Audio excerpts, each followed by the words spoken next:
Welcome to the OhSoSpurs podcast. Tottenham have done something they don't normally do. They actually scored a goal and got some points at St. James's Park, but not everybody's happy. But some of us are happy, and we're going to kind of discuss why and why maybe you shouldn't be happy. But yeah, we got a point, Stu. I'm going to start with you because I'm personally pretty of the feeling that you're playing away at St. James's Park, and it's a ground you lose at the vast majority of the time, even under Pochettino's Spurs. You know, the famous, what was it? You know, we had to win the last game to get 5-1. fourth, relegated No, Newcastle. to get second. To get second, we Yeah. still lose comfortably in that game. And those are the games where you've got to go out with a reactive approach, play dogged, dirty football, get a result, and you grind out a win. And we did that, didn't we, Stu? Go on, you're on my side of this one. 100%. I mean, it wasn't a great performance. You know, it wasn't one of those like, yep, we've definitely turned a corner, free-flowing football, et cetera, et cetera. But I thought after we weathered the early storm, the first half hour where we were all at sea, and it looked like a matter of time before they were going to score, I thought we got back into it before half-time. And I thought the second half was a much better performance. And, you know, I predicted a win before the game, and if it hadn't been for a dodgy penalty, I'd have got it as well. So I think, you know, again, it wasn't a great performance, but you could see the team didn't lie down and die. We conceded twice, we came back twice. This shows that, to me at least, there is a little bit of spirit in the team. The players are still fighting for themselves, if not the manager. And I just think, you know, things could be a lot worse. If that had been at home, we'd have probably lost it. I think the fans also did a decent job, but yeah, you know, shoots of optimism are there. I thought it was a nice touch, cheering Vicario's name at the full-time whistle. Yeah. From what I heard. Good to show that we don't hate our players all the time. That's pretty cool. As alluded to, I'm a bit more on the other side of the playing well. I don't think we played poorly. I think this is probably one of our best games in the league in a while, which isn't saying a whole lot, but I don't know. We were less catastrophically like ship lost at sea in this game, but I still didn't see much in terms of like possession and like attacking ideas that created any sort of output. Like we scored both of our shots on target from a diving header and an overhead kick from our center back. Like those aren't consistent ways to acquire goal scoring opportunities. And I don't know. If this was a game with a manager that I had a better track record, unfortunately. If this game happened in like game 6 of the season, I would have said this is a better performance than it was. I would have said this is one of the ones you burn the tapes and never talk about. But as it is, it's not enough for me to turn the like from the kind of pattern that I've seen so far of the way that we've played and call it anything more than an ugly point is what I'll call it. And I think that those tend to flow in whichever way you feel about the team at the moment. Unfortunately, I'm just feeling a bit worse. Yeah, but sorry, I had to run to the door because my dinner has arrived. My wife does not open the door when she's wearing her pajamas, apparently. But my view is though, like, and someone countered me when I was being a negative Nelly about just the recent era of performances and stuff. They were like, to be fair, PSG, as an example, beat Spurs through brilliant moments and brilliant goals. And like, there's two sides to this. Yes, you could say the tactics weren't, like, the keys of the team wasn't great. We all know that, but it rarely is away from home, somewhere like St. James's Park. But there was some excellent player brilliance in there that, yeah, okay, we can say on one side, look, the cohesion needs to get better, we need to see more attacking football, but it gave me a bit of a lift that we do have some really good players in there that are able to pull off some really classy moments that if let's just say Bournemouth centre-back pulls off that centre-back, it's clipped up on every media outlet, and that player is then branded a £50 million player for the January transfer window, right? Or £100 million player, rather. So, yeah, but so, go on, where are you in all this? D just one side, Stu and I the other, where are you? DJ's side, if I'm honest. I thought that first 30 minutes, I thought we were clueless the first 30 minutes. I didn't. Whatever we tried to do in that first 30 minutes, we didn't have a way of whether we went short and then lost it in the middle third, or whether we went long. And I don't think we won a long ball in that first 30 minutes, and it looked like they were going to overpower us. Now, absolutely, I'll concede and get on board with the fact that the last 10, 15 minutes of the first half was much better. But for large parts of the second half, I didn't think that we were great either. We had a couple of times where the momentum went with us. But to your point, Jim, we're relying on those moments rather than attacking patterns of play. And that got us out of the doo-doo yesterday. But that you can't build a team on moments. It was good. And that penalty, we'll get onto that. I'm sure we've all got a view on that, and it must be the same view. Otherwise, you might as well get off the podcast now. I'm just saying. Yeah, and there are some good things to take out of it. You know, the fact that Romero took the game by the scruff of his neck and thought, I'm going to do something about this. Great stuff, mate. Given that he's had one of his poorest performances against Fulham, I thought. Yeah. And he jumped in and took this. Moani, I thought, was good and powerful at times. No, not against Fulham. The game before. What was the game before? The PSG game? No, PSG game. I thought he had a shocker against PSG with the handball, etc. So, sorry. Not Fulham, he was suspended clear. And, you know, Moani had some moments, but I still think we looked woefully short in the middle of the park trying to progress the football. It was a tough watch. I think we also don't make it easy for ourselves, because in that first half an hour, you know, you and I were ranting to each other's side, but the Harlem Globetrotter attempts that our players were doing, the flicks and things like that. I'm like, what are you doing? You're just creating problems. Let's go back to basics. 2 or 3 times, wasn't it? It's like, mate. But also, Porro with the back heels that weren't working. Kudus trying to, seal football his way all the way back to his goalkeeper. I'm like, what are you doing? I mean, at some point though, you have to try something, because the normal, we don't have you wouldn't have to do that if we had a structure to move the ball forward, but we don't. So they have to try the flicks and tricks and stuff. And I mean, the what's it called? The Bergvall back heel is what got us our first goal against PSG. Yeah, because he managed to hit the overlapping run of, I think it was Gray, and and that created that goal. So obviously, I'd rather Kudus not be dribbling or juggling the ball in our own half, but at the same time, nobody was showing the ball for him. There was nowhere for him to go. That was the only place he could have gone is all the way back to the keeper, and I'm not sure I want a bouncing ball going towards the direction of our goal. I don't think that's a good thing either. And that's what Newcastle. That's what Newcastle did really well. As soon as we got the ball on the byline, they got 3 players around the ball. And there was no movement, and there was no outball for the first 30 minutes, and that was the most frustrating. I thought they did that brilliantly on Kudus, because they were always getting back to them, so he had nowhere to go. Because when he was facing them, he was good, but he was poor, I thought, receiving the ball. Yeah. Just before we continue, Joe, let's pause out a little bit. Your mic something's up with it, mate. It was. I had the wrong one selected. Is it okay now? I think so. Let's just check. It's better. Yeah, it's better than it was. It's Neon USB. Yeah, that's right? My $300 mic. So that's better. That's loads better. Before right, we had birds. Well, I was making a point there. If there's something wrong, then I've got some issues to bring up with some people. No, it's loads better now. It's loads better now. It sounded like you were by the sea before. We are no longer by the sea. Oh, Australia, mate. We've got sea all around us. That is true.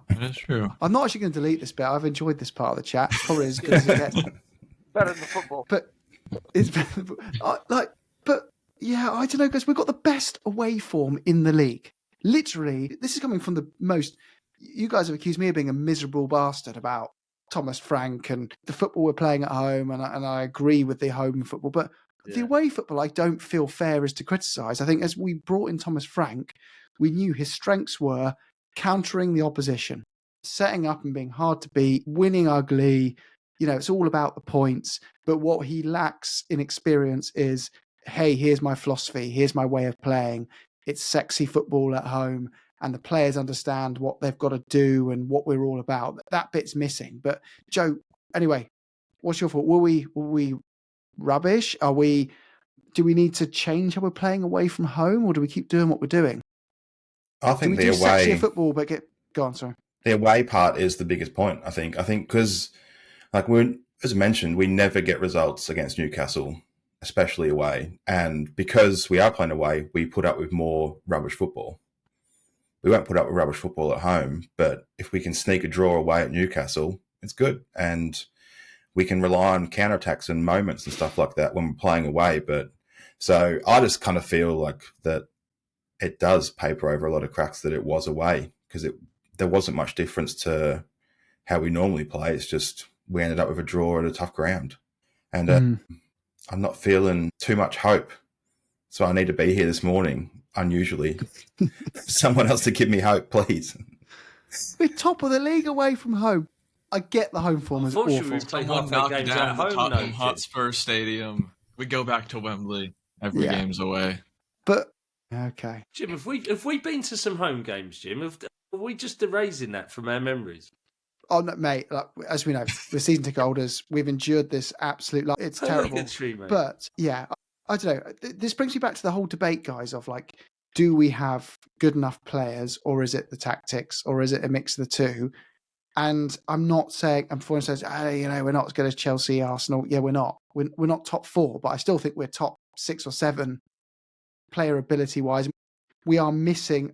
I know all our players are back now, like apart from Maddison and Kulusevski and Solanke. So we've got a very, Vigans, by the way. Yeah. but everyone is missing 1 or 2 key players. But I would say we were missing 5 or 6 key players before, and they've only just come back. We mentioned on the last pod, we're missing the players who actually put the ball in the back of the net. Yeah. But Solanke and Kulusevski are not prolific goal scorers. Kulusevski, look at his goal scoring record. Is it? It's not Not bad. bad. I'm just Not fact bad. checking. Not bad. You've got Deej there backing you up like a bouncer because he loves Kulu. And Deej didn't You know even it. go. He didn't even go to the screen for that. That was 'cause I know. VAR'd. That was VAR'd in real time. Yeah, it was VAR'd in real time. Guys, how many goals, without looking, career goals for Spurs does Kulusevski has? Career goals. Oh, 3 here we seasons. go. How many games has he played? I'll give you a bet on both. Well, don't look. You're looking. I can see your eyes darting around, Stu. Go on, someone guess. 14. 15 goals in how many games? 60? It's Like, not it's- terrible for It's all right. I mean, it's all right. It's Aaron Lennon territory. It's all right. Yeah, But I'm it's just not. looking. 8 and 7 his last 2 seasons, of which last season he only played 32 games. Yeah, but exactly. So it's 1 every 5 games. games. He's not. One He's every not the 4 games. reason we're not scoring goals. No, but it's still 8 goals or 7 goals a season. There's Madison who scares 10 goals a season. And yeah. Yeah, the and two of also them creates also. more. Yeah, about saying the two of them also create. So you miss them. It's a reality. Yeah, but if Kudus plays for 70 games, he'll get at least 10 goals. Like, it's not like we've just lost a prolific goal scorer. And like, if Richarlison plays 70 games, I reckon he'd actually score more than 15. Yeah, but that's because he's playing Yep. down the middle. Yeah, as a striker. And we lose That's all those different. games he scores in too. That's also true. He'll celebrate it like a winner. We're never going to align on this one. I think we've actually got a top 8 attack at the moment, even with I those still missing think players. you're right. I do think we are missing. I know Stu and I are going to disagree on this, but I think the biggest person we're missing still, well, not the biggest person. I think that he's probably the 3rd biggest still, but I do think we're missing Solanke. I think Solanke, even if he's not a prolific goal scorer, does the hold up play, does the winning that like ball that we just love to play out of the back now. I think he's really good at those things. And so even if he's not going to score more than 10 or so goals a season, he's going to create more by maintaining the possession that we have, that we don't have that right now. Nobody and the other ones around him. Exactly. Nobody on our team right now can play with their back to goal, bring the ball down, and lay it off to somebody. Like Voltemata did that so well yesterday, and he created a goal. He almost created a second just by someone hoofing the ball into the box, him bringing it down to like Guimaraes or someone else playing behind him, and then them having a first-time shot. We don't have someone who can do that right now. That's not Richarlison's game. That's not Kolomuani's game. That's not Tell's game. That is Solanke's game. And if Solanke can be brought back in and do that, that's something that's another avenue of goal scoring creation that we don't currently have, that I think would make a big difference if that's when he's back and if we choose to. I'll counter this with, and you can answer this question. In my head, Solanke is what I call a defensive striker. He's in there for his pressing and his hold-up play rather than his goals. And Kulusevski is a defensive winger. He's in there for his running, his power, and his link-up play, not for his goal contributions. So what we're saying is we need more defensive-minded forward players to play Frank ball. And I would that's disagree not the with answer. your summation of Kulusevski, what he brings to the team. He's not a defensive winger. He creates and scores. That's not a defensive winger. Kulusevski is really good at like pretty much everything, including being defensive. But I do think you are, by calling him a defensive winger, I do think it's underplaying a little bit his offensive capability. And I think that the hold-up play part of Solanke's game is kind of one of the, like, if you don't have a creative player, you need someone who can hold the ball up. And if we don't have a progressive player, we don't have a ball progressor and we don't have someone who can hold it up. So like, how are we going to get the ball and keep it in the middle of the park? Or in the opposition half? Because right now there are several clips you can see of us having the ball on like right outside the 18 of the opposition, and we play it back around, and we go back to the goalkeeper because we can't do anything with it. We don't have someone who can hold the ball up, and we don't have someone who can make the magic. I mean, we do. They're just on the bench. So by having someone who can hold the ball up, we can be more incisive in the middle of the park. We can also get out easier because for the first 30 minutes, we could not get out of our own half.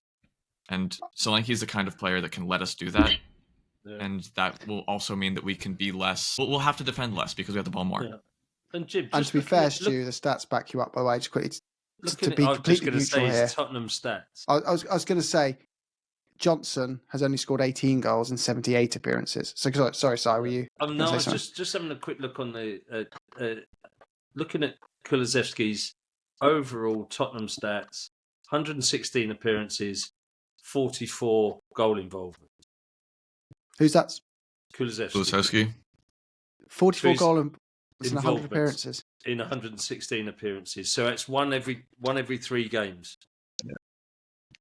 Well, I'm not having it because it disagrees with my point of view, so you can suck it. That's on the Premier League stats site. Corrupt organisation, isn't it? All right, I'll accept defeat on Kulusevski. Don't be an arse. All right, guys, let's go around the room. I want to have a vote here. When Kulusevski is back, there's no debate as to whether he's going to make us better when he's back. Of course he is. Yeah. He's a really good member of the squad that can play across multiple positions. But does he start? Joe, you're first. Does he start, and who does he start over the top of? We're saying he's fit, like he can actually play. Everyone is fit in the whole squad. Cool. Everyone is fit. Madison's cured his ACL. Everything. He probably starts in the middle. I feel like because it's Madison. Oh, Madison's fit too. Yeah, I mean everyone's fit. Does he start? I'm not sure that Kulus and Solanke are still alive, so this is a strange debate. No one plays on the left. No one plays. So everyone does. They default to the left. He's not a left wing. So it doesn't matter. I guess you kind of have to. At this stage, we're so terrible that I would change something. So I'd drop Kudus and put Kulusevski in. He scored against Man. No, yeah, but Richie scores a lot. That's not an argument. I think Kudus has been good. Okay, so yeah, he has been. But what I'm saying is that we have to change something because if we do the same thing and we expect different results, you know where that goes. Definition of madness. So it's yes for you, and it's right wing. Yes, if Madison's fit too. Okay, Deej. I think it's yes, and it's in the middle, just because I think that it honestly, I know this would never happen because this isn't the way that Thomas Frank plays football, but I would love for us to go back to that thing we did twice under Postecoglou, where we had Madison and Kulusevski playing in the middle, and then that would be a kind of game where we could have someone like Polina kind of backing them up and using his defensive abilities to kind of paper over the fact that Madison's not a great defender. Kulusevski, I think, is actually not a terrible defender for being in the middle of the pitch, which is another reason why I think he could play the 8 for us. But I think that with Frank's system, I think he would be the best 10 because of his space-eating abilities and defensive output, because obviously that's something that Frank really does value and believe in, because otherwise he would be starting Simons over Bergvall. But because Bergvall has that space eating defensive ability, even though he's not the best defensively, he at least is better at it than either Madison or Simons, in my opinion. So I think that Kulusevski would be the best of the 4 there. So you're going for 2 10s. You're going for a different lineup. You're going for Madison and Kulusevski in the 10s. No, I'm saying he starts over. I'd say I would like that to happen, but I think if for a Frank system, I think that it makes the most sense for Kulusevski to start over Madison. Okay, so so far, Maddison and Kudus. We could honestly play Maddison off the left. That's something that I kind of feel like the left wing situation. just throw someone out there. We don't have anyone. It's fine. Can we just imagine we've got a half decent left winger here? No. Because we know, can we just be honest? Can we just be honest here? We know Kulusevski's not a left winger, and we know this is kind of something that's going to be patched up in January, and that's not our solution here. But what I'm saying is, does he have a mainstay place in this team? But you're saying yes. Joe's saying yes. Stu, are you saying yes? I would play Maddison over him in the 10, but I think it's very much dependent on who we're playing. If it's against a team that we need to have someone that we can play it up to that will let it stick to allow the team to drive up the pitch, then I think someone like him could get in. I do like the idea because last season when Postecoglou tried the Maddison and Kulu combo, it worked for a couple of games and then it stopped working. But I think that's because we didn't have a proper 6. I think with Paulinho and then Kulu at the 8 and Maddison at the 10, it could be something that could work. Okay, so you're kind of saying he is a starter, but for certain games. Yeah, for certain. And it depends on the game. Squad certain player. Games. Squad. Yeah. Sai. So we're talking now about generally rather than against Brentford, right? We're talking about ongoing squads. Tottenham versus Brentford at home. So if it's for the next game and he was 100% fit, everyone's fit.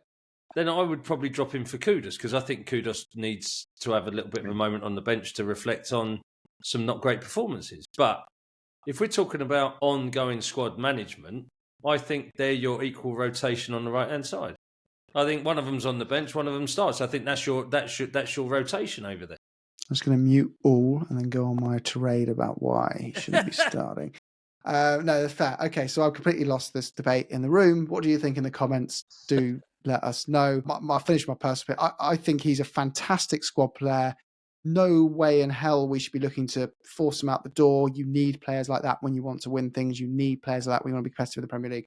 But he, for 80% of our games, for me, he wouldn't be one of the starting players on the team sheet because you'd have to make way for either Kudus, who I think is a better natural right winger, Maddison, who I think is a better natural 10, or Bergvall if you're playing a different formation, who I'd probably...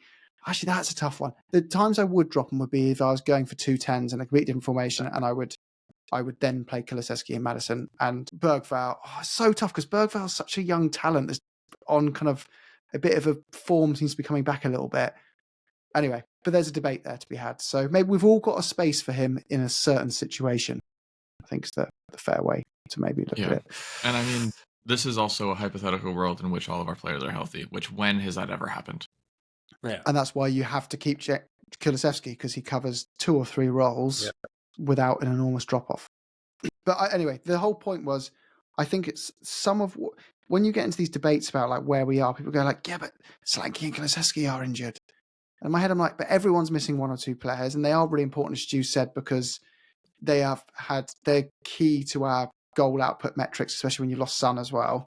But I just feel that still what we've got is capable of so much more. And it's a bit of like an excuse to say, oh, when these guys come back, then we can pass judgment. I think it's fair to pass judgment now that we should be doing better with what we have, even though it can still get better by getting them back. But guys, we've got a weird situation with Spurs as always. Brentford at home, Thomas Frank's former club. I think if he didn't lose against Newcastle, but if he had, this would would this have felt a bit like he's in trouble here if he doesn't win that one? A must win. Is it that thing a must win, Stu? Would it have been a must win, and is it a must win? I think there's going to be a lot of pressure considering how well they're doing versus how well we're doing. I think the optics will not look good if they beat us and go above us in the table, especially, we're at home. So I think it won't look good. I don't think we will bin him. I think, and I'm hoping that the board will have a little bit of patience and we've got to stick with the manager at some point. But if he were to lose that game, I think that the pressure does increase. Does anyone feel if he loses... Well, like on the flip side, why should we always paint the negative picture here? If he wins that and wins with a performance deej where you see, I like that. Those flicks came off. Oh my gosh, there's triangles there that were clearly in training. We scored a goal here that looked like something that was planned, not just a moment of chaos or a brilliant overhead kick from Romero. Suddenly, I think we can all collectively believe again. Equally, if we lose, it's hard to hide from the reality that Spurs have got the January transfer window coming up and a decision to make. Am I being dramatic? I don't think he's going to be dropped before the January transfer window regardless, mostly because I don't know if there's a better option out there for us to go grab. There's no point, like Stu said, there's no point in chopping and churning managers over and over again. That being said, even if it is a great performance, I'm not sure it's like one to kick on from, because like it's like you got to judge your manager on rolling averages. Like, I'm not going to say that we need to get this guy out because he has one bad performance, and I'm not going to say that we absolutely need to keep him from one good one. So, like, even like I think that It's so sensible. I think that no matter what happens, I think he's going to be given the season. I don't think that anything. I think as much as like fans want things to be like fixed as soon as they start going poorly, I don't think that that's something that's not the way that football works. I mean, look at Amorim. He's kind of, people have said he's got to go, like, I don't know, after every other game week basically, and he's still there. And I mean, they're not doing great, but they're doing a little better than they were. So, you know, I don't know what lesson you want to take from that. But I think overall, I do want to see signs, because even though it is a rolling average, it would do wonders for me to see a team go out there and have a good attacking game. Kind of like we did against PSG, to be fair. I think we did actually, we had some good attacking patterns. Obviously they didn't create the goals. Well, they created one of the goals, but we had some good attacking ideas. And I would like to see more of those. If we can see those more consistently, then I'll start to feel better about the manager. And if we can consistently see lineups that are less defensive, because I do think that while there are problems still with the way that we're lining up, they are less defensive than they used to be. I would say mostly because we're not doing our favorite two-man in the midfield. They've kind of been broken up. Hate to see it, but I think that overall, I'd just like to see, like, I don't know, I'd like to see more attacking ideas besides Kudus, go beat your man. Also, we should put Tell on corners from the left whenever he's in, because he delivered some peaches, and then Porro came over in the 99th minute and kicked it right to the goalkeeper. So yeah, I just wanted to say that you're spot on with the Amorim comparison, because I was just looking at the table right now. Obviously, it's based on current scores today, but if they were to win their game, they would go fourth. Yeah, they're on a resurgence. Their patience, patience paid off. It just shows, patience, guys. Surprise, surprise. And we've talked about it so many times about how many managers have, been given time, and then disastrous results from the first couple of seasons have ended up being rewarded with trophies. I mean, guys, how many times do we need to see it before we actually? Even if Amorim pays off, they did make a sacrifice in that they have committed to a certain brand of football. Whether it works, the most important thing is you win games. But I think where some Spurs fans are frustrated is like, I don't want to commit to this style of football. And I want to see Thomas Frank change to a different style of football and see evidence he wants to do that. That is more in the ethos of... But Jim, how many styles of football would we accept? All out attack, but you don't concede any goals. Yeah, exactly. How many teams are playing that stuff? Well, we should be. No, I don't know. No, it's fair. That doesn't exist, but I think everyone wants to play like Man City. We want Antonio Postecoglou. But even like Man City, they considered 4 against that team that we lost to at the weekend. Yeah. 5-1 is a bit of a difficult scoreline to defend. I know. Tough. I do want to go to Joe quickly because he has to jump soon. But Joe, got to go to work. Would you make any major changes to the lineup for the home game against Brentford? Do you think Siemens is straight back in that side? I wasn't straight back. I wasn't expecting you to ask me this question. I was gonna answer the same as what DJ said about the momentum bar. Answer that. I was just gonna say that it is like a momentum bar, and I just want some hope that things are gonna get good. It's just at the moment it's so meh that it's like we're here today and enjoy ourselves at the end of the day and watch football and support our team, and if we are going to sit 11th, but there's some signs that we're going to be good at some point, that's enough for me. So I do think that my logical brain is saying we keep him around and we stick with him, and my monkey brain is saying, get him out of here. And yeah, but in terms of the Brentford game, I don't know who he's going to pick. I don't know which team works the best. I don't know anything about football anymore. I don't know anything about Tottenham, and I think I should leave. Well, look, Joe, have a good time at work, mate. Very good one. Si, next, by the way, we're going to go to our hypothetical hour. Okay. Even though it's only 10 minutes. But before we do the hypothetical hour, we're not finished with Brentford yet. Okay. We're not finished with Brentford yet. We glossed over the part of the thing that had my head on Mars for about 45 minutes. The VAR. We need to bin VAR. We didn't talk about that. I've been the biggest VAR supporter on here, I think, because I think that when done right, it can be good, because there are terrible decisions made before VAR, and there will be terrible decisions made that VAR won't fix. And that is the problem. If VAR is making the terrible decisions, there's just no point. Like, keep it to semi-automated offsides and bin the rest, because like if VAR isn't going to use common sense to say Bentancur wasn't looking at the ball, therefore it's a penalty, when Bentancur is being physically headlocked by Dan Burn, then there's no point. There's no point. It's all subjective. You're going to feel hard done by no matter what. And if it's all subjective, you may as well try to take away that veneer of objectivity that you're creating with VAR. So yeah, I'm out. So we should be looking for about 4 penalties a game now, right? Surely. It comes back to the disproportionate punishment that a defender has against an attacker, right? So Dan Burn can be all over Bentancur. He could have him in a headlock. He can twist his head round so he can't look at the ball. He can throw him to the ground. Worst case scenario, free kick. So there's much more leeway for the forwards to misbehave than there is for the defenders to misbehave. Did Bentancur initiate some contact and maybe grab the shirt a bit? Sure. But you could have looked 2 players in front and the same stuff was going on in front, but no one fell over.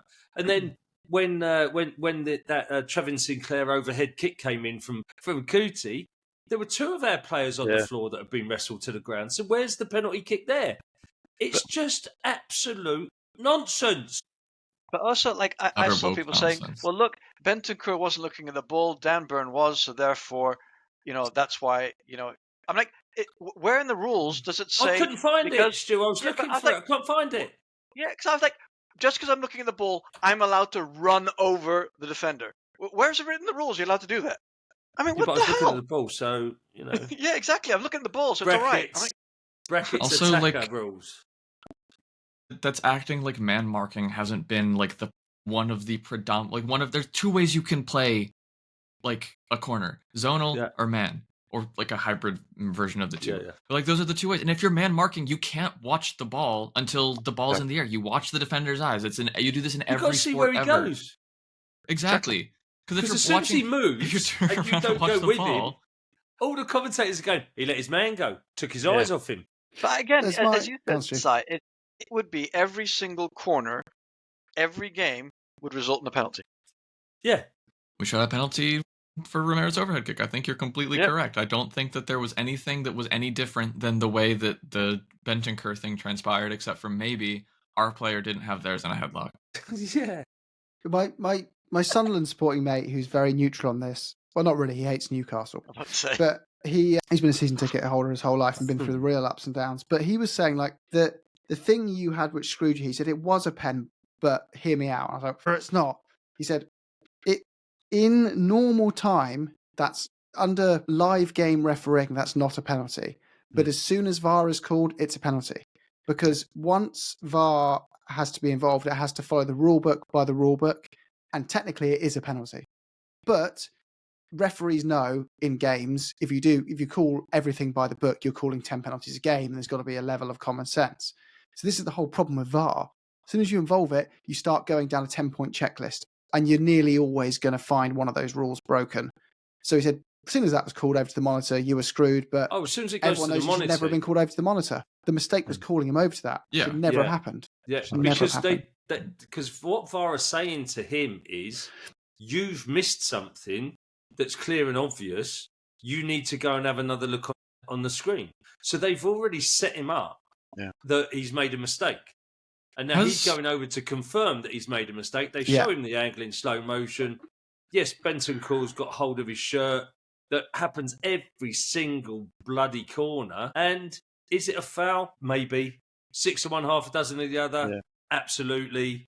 Was there a burn foul after the initial grab by Bentancur? Definitely. And in normal time, that's just one of those rough and tumble things in the box. But you're right, Jim. When it goes to the VAR, they've called him over because they've told him that they believe there's a clear and obvious error, and he's going to see what his clear and obvious error is. So, as soon as they go over, you just know, don't you? The cheer went up as soon as he went like that. Exactly. The cheer goes up because everybody knows that it's going to be overturned. But that's the problem. VAR are now refereeing the game. Oh, they're re-refereeing. Yeah, And it's getting worse. rather than being there. Just take for the clear and referee obvious out. mistake. Get AI to referee it. You could get AI to referee it. It's gone too far. Now they're doing yellow cards and corners. Get binned. Yeah. I was a big, like Zeej, I was hugely advocating for VAR, thinking this is going to get rid of bias. This is going to help us so much because I'm sick of being. I'm sick of it. Let us know in the comments. VAR or no VAR? Go on. But I think it's. I think it's increased the accuracy by about 3%, and I don't think the 3%. That's the problem. It's not. It's too high a price to pay. But it's I'm fine with the semi-automated offsides. Sure, that's good. And the goal line technology. And the goal line technology, good. Anything that slows the game down past that, it's if we're not going to have a full redress of the way that VAR is done and the common sense behind it, then get it gone. Because I don't. Decisions like that are just absolutely farcical. I was in Jim's boat. I was a huge advocate because I thought this is going to get rid of bias. It's going to be perfect. Everybody's going to be treated equally. It's not going to be everything for the big teams. Instead, now they can make it even more easy for the big teams to get penalties and the like. So it's just ridiculous. So we'll get an apology statement soon. We won't complain about it. That's true. We are too polite sometimes as a club. We are. Our neighbours whinge about it all the time. Yeah. If we were more aggro about it, I think we would probably get more decisions, but we're not. Yeah. So because it's safe to. Deej, who's your Tottenham doll behind? This? Yeah. This is my friend. Head's chopped off. It's one of my Korean friends. He made it. You could like put his face on a doll, and. Oh, very cool. I've had a bunch of people come over and ask if it was Son, and I had to tell them off. Well, this is very topical to your trivia question. This is very topical. You can reverse Sonny's age by 5 years and bring him back to Spurs. But you must add 10 years to Mickey van der Ven. Yeah. We have no one who can score. We have no one who can score. And he was just the best at the world in scoring. And as much as Van der Ven is a fantastic player who I wouldn't trade for almost anybody, it's just so hard to find someone with that kind of finishing acumen that Son had. It's just irreplaceable, and you can find defenders who can defend. You can find defenders who can defend closer to what Van der Ven can do than you could find people who could score closer to what Son did. Because Son was like 5 years ago. Son was like the highest overperforming over XG in world football for like 5 years in a row. Like over like the greatest the sport has ever seen. Double Kane. But we're overachieving on XG more than anyone in history now is gone. We're over it, technically. So it's only because our XG said that. Yeah, I know. XG, you got 0.1 a game. Would anyone not take that offer? You got to take it. No, you've got to. It's harder to find someone that can score than someone can stop people scoring. It's 3 years of prime Sonny though, then back to the last 2 years where it's having to watch him decline. But yeah, I think 2 years ago he wasn't bad. That's true. Stu, you walk into a bar. There's a guy sat there with a glass of whiskey. It's Daniel Levy. He says, "Go on, mate. You can ask me one question. I'll give you an honest answer. You got one question." There's so many. Why didn't we sign anyone that one summer? That'd be mine. It's hard because there's literally like 100 things rushing through my head. There's that one. Why did you sack Mourinho before the cup final? Why did we join the Super League? Money. Yeah, I think I'd probably ask. Why did you buy Moussa Sissoko? It was a Christmas present. It was a Christmas present for Boch. Because he scored a hat trick. Because he scored in the He scored a hat-trick in that game. Oh, my goodness, what a nightmare. I would say, was it your philosophy about spending money, or did it come from the Lewis family? Interesting. Let us know yours in the comments. Oh, I've just deleted. Oh, here we go. Got it back. Right, Si. You can replace any sports commentator on Sky or TNT with any one of your choice. They don't have to even be in football. Replace them with yourself if you want. Who are you replacing with who? That's a really. Can it be co Speaking of, as well? can I have a quick? Can you please replace someone from the American stream on Paramount? I don't know who they're run through. No, it's a Sky and TNT. Please. They were talking about how it was a Stonewall penalty for Bentancur, and then they were talking about how we should have had the Romero goal chalked off because someone fouled Tia. I could not. DJ, I will do that for you. Thank you. Okay, so whoever Si picks can also replace your American pundit who said that. So this is quite a difficult one. I mean, he was British, but the British pundit. I don't watch British Sky Sports. I only get the world feed on Sky Sports over here, so it's a bit of a difficult one. But I'm going to go for taking off of co-coms, Alan Smith. Oh, yeah. He's got to go. He's gone. He might as well still have an Arsenal shirt on. He's got to go. And who would I replace him with? I would replace him with... I don't think he's even still alive now, but can we bring someone back from the dead? Go for it. Yeah, why not? Might be boring comms, but... I'd replace him with Peter Ellis, the golf commentator. Because he'd be talking all like this when he's close up for the putt and he's running in from the right and lovely shot, top corner. I was going to say someone really unhinged. What about the guy who do you remember the Tottenham fan commentary thing where it was a North London derby and they had the fans in the box? Yeah. And he took his top off. Yeah, and he was jumping on top of the Gooner, wasn't he? Yeah, what about that guy? Yeah. Maybe him, John McEnroe. Yeah, he might be a Gooner though. Might be a Gooner. Chucking on a piece of chocolate from my advent calendar. Nice. Ooh. I tried to sneak that in. But certainly, listen, I've got Smudger, I've got Alan Smith out of there. He's got to go. Yeah, does man. Yeah, okay. So Alan Smith's got to go, and you're replacing him with a dead man. Yeah. Cool. Got more life than Alan Smith. More personality than Alan Smith. It's true. I think that's it, guys. We did it. One for you. All right. Let's read one of my spares on the list. No, that's a rubbish one. To ensure complete team focus, you can ban one current attacking player to permanently no. Oh no, the forbidden trade. This is great. You can guarantee that Son Heung-min stays at the club. No, he's already gone. That was a rubbish one. It's probably when you use AI to help you with these things. You get Harry Kane returns to the Premier League but signs for Arsenal. However, this move directly triggers a clause in his previous contract that sees Tottenham inherit £150 million. And £50 million also donated to the Tottenham Hotspur Foundation. No, I was going to say no, and then they did that bit. You said that part. Screw the charity. Can't see it. Can't have it. Yeah. I mean, it's the 50 million quid to charity. Your arm's stuck now. That's 50 million quid. What do should we see what the Tottenham Hotspur Foundation do? Because if it's like building hotels for millionaires, then I'm going to swerve. Tottenham Hotspur. I'm sure it's something lovely because the club does apparently do a lot of amazing things for the local area, the food bank work and everything else. And we should actually, what we'll do on the next episode, that sounded a bit rubbish because we haven't actually done our research. We will come researched and prepared with one of the things Tottenham backs within the local community, and we'll pin it as well to the comment, and we'll also make a donation as a pod.